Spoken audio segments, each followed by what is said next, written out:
JUGGERNAUT Collectibles here for an action figure review. Today we are looking at the Marvel Legends Shriek action figure. In this review, I will discuss why Hasbro is so excited for the launch of this particular figure. Do a size comparison with Marvel Legends and Marvel Select, but first I will discuss the comic book bio of this character.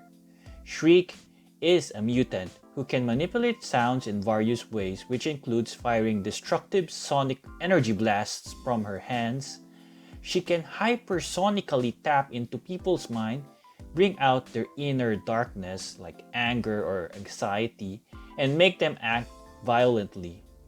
She first appeared in Spiderman Unlimited #1. This is the first part of the Maximum Carnage storyline. In the mental institution Ravencroft, Carnage broke out and brought along a fellow inmate, Shriek. She and Carnage acted as parents to other Spider-Man enemies, namely Carrion, Demogoblin, and Doppelganger.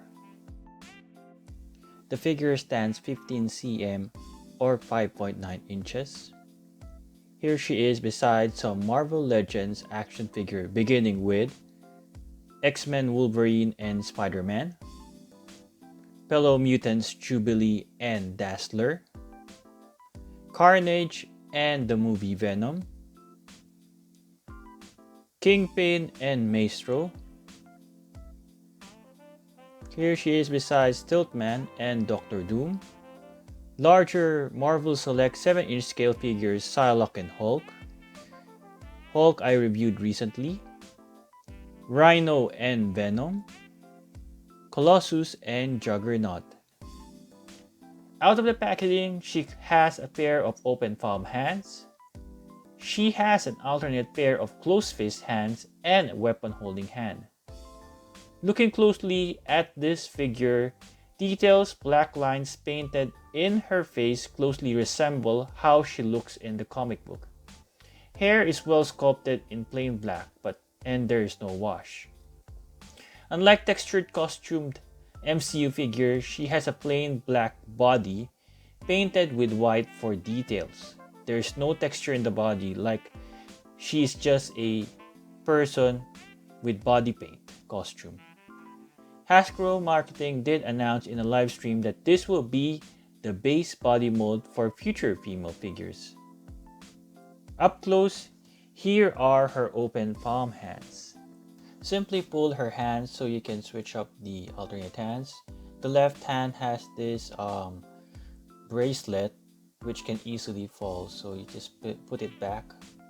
As you can see, it can slip out and fall. Here are her gripping hands or weapon holding hands. She also comes with closed fist hands, which is good for punching action poses. Not only did Hasbro give her pinless elbows and knees, she is one of the first few female figures with double jointed elbows. This gives her the ability to pose touching her face with two hands, making her far more better than other female figures before her. Her hands can touch each other in front as well. That will mimic how she fires her sonic blast.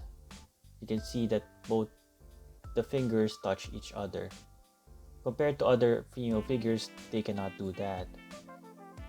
She can touch the back of her head as well easily with two hands touching each other again, as you can see here. Older figures cannot do this and have difficulty of making the two hands touch. She can touch her waist easily as well. Comparing her to other pinless figures, here we have Rogue.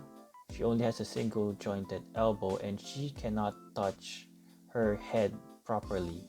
Unlike Shriek with her double jointed elbows, she can touch most of the parts of her head, including the top of her head. Just position it properly. Yes, you will be able to touch the head eventually. Yep, right there. Both of them have pinless double jointed knees, as you can see here. Comparing her now to Storm, though Storm is pinless, but it's a single jointed elbow and it doesn't look natural. It's not seamless as how Shriek is. With Shriek's double jointed elbow, it looks very seamless compared to Storm. So she definitely is like a standard. Articulation, her head is in a ball peg with a hinge, so it can hinge forward easily. Putting back her head, you can see she can look downward that much, but she cannot look upward because her hair prevents it. She can look from side to side. Her hands can extend that far. She can do a full 360 here. She has a bicep swivel here. Double jointed elbows, pinless. She has a swivel here. She can hinge forward and back there. She has a upper torso swivel. She can do a split, a upper thigh swivel, double jointed knees pinless as well. She can hinge forward and back her feet and as an ankle rocker. She can do a lot of good kung fu stuff or martial arts stuff with this. She can crunch forward that much and she can crunch backward that much. Since this is one of the first female figures with double jointed elbows, it can do many posing possibilities. Despite of the lack of costume texture and accessory to represent her superpower, it was an impressive, well-articulated figure. Hopefully, other upcoming Hasbro Marvel Legends figures will have this pinless double jointed elbows and knees. Thank you for watching. If you enjoyed this informative video, hope you can share it to others. Please do like, subscribe, comment, and ring the notification bell. Stay safe.